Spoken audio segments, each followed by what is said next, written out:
झारखंड केंद्रीय मंत्री शिवराज सिंह चौहान ने कहा, झारखंड में अपार संभावनाएं हैं और हम यहां के लोगों के जीवन को बेहतर बनाने के लिए हर संभव प्रयास करेंगे। यहां आलू और नाशपाती की खेती होती है और मैं आईसीआर से एक टीम भेजूंगा जो वैज्ञानिक तरीके से खेती की संभावनाओं का आकलन करेगी। जब यहाँ भाजपा की सरकार थी तो विकास कार्य हुए, लेकिन कांग्रेस जेएमएम की सरकार ने पूरे झारखंड को तबाह कर दिया है। लोग परेशान हैं, कानून व्यवस्था चरमरा गई है और गठबंधन के नेता झारखंड को लूट रहे हैं। झारखंड की तकदीर और तस्वीर बदलने के लिए सत्ता परिवर्तन जरूरी है और इसलिए हम परिवर्तन यात्रा निकाल रहे हैं। यह यात्रा झारखंड में बदलाव लाएगी और भाजपा की जीत सुनिश्चित है। हम कोई कोर कसर नहीं छोड़ेंगे। यहाँ नाशपाती की खेती होती है, यहाँ आलू की खेती होती है। मैं आईसीएआर की एक टीम भेजूंगा जो यहाँ खेती की संपूर्ण संभावनाओं पर विचार करेगी साइंटिफिक तरीके से। और यहाँ हमारे किसान भाई जो छोटे छोटे आदिवासी किसान भी हैं, खेती को कैसे और बेहतर ढंग से करें जिससे उनकी आर्थिक स्थिति और सुधर जाए। तकलीफ जरूर होती है मन में।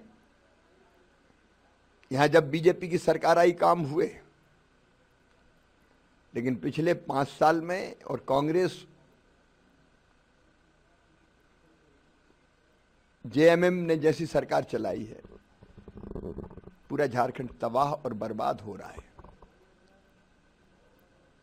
प्रधानमंत्री नरेंद्र मोदी जी ने डिस्ट्रिक्ट मिनरल फंड बनाया इसलिए कि उस पैसे से यहां ढंग से विकास किया जाए। उसका भी उपयोग कहीं दिखाई नहीं देता। जनता त्रस्त है, लैंड ऑर्डर कहीं है नहीं, कानून और व्यवस्था की स्थिति कहीं बची नहीं है। जिसकी लाठी उसकी भैंस। सत्ताधारी दल के लोग, गठबंधन के लोग खुल के लूट रहे झारखंड को और जनता बुरी तरह से परेशान है। इसलिए झारखंड की तस्वीर और तकदीर बदलने के लिए यहां सत्ता परिवर्तन जरूरी है। इसलिए हम परिवर्तन यात्रा निकाल रहे हैं और मुझे बताते हुए प्रसन्नता है कि बहुत उत्साहपूर्ण समर्थन सब तरफ, विशेषकर हमारे आदिवासी इलाकों में भी इस परिवर्तन यात्रा को मिल रहा है।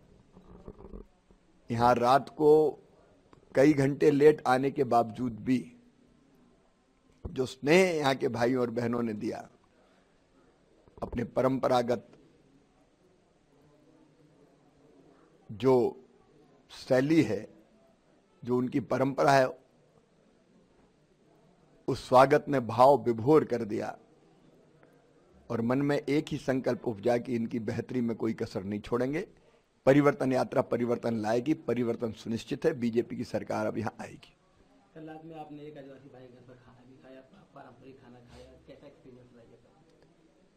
ये सचमुच में बहुत रिच फूड है। हम जो खाते हैं वो हमारे शरीर के लिए उपयोगी उतना नहीं है। यहाँ श्री अन्न, मोटे अनाज, अब रागी की रोटी, मक्के की रोटी, अलग अलग भाजी और रोटी भी अलग अलग, पत्ते में सेक के रोटी अलग बनाई और वैसे सेक के अलग रोटी बनाई, बांस की सब्जी, बांस की सलाद, बांस के फूल की सब्जी, तो सब कुछ अद्भुत है और भोजन बहुत स्वादिष्ट है। लेकिन स्वादिष्ट के साथ साथ, स्वादिष्ट उनके स्नेह के कारण, लेकिन शरीर के लिए बहुत उपयोगी। राज्य सरकार जो यहाँ की मौजूद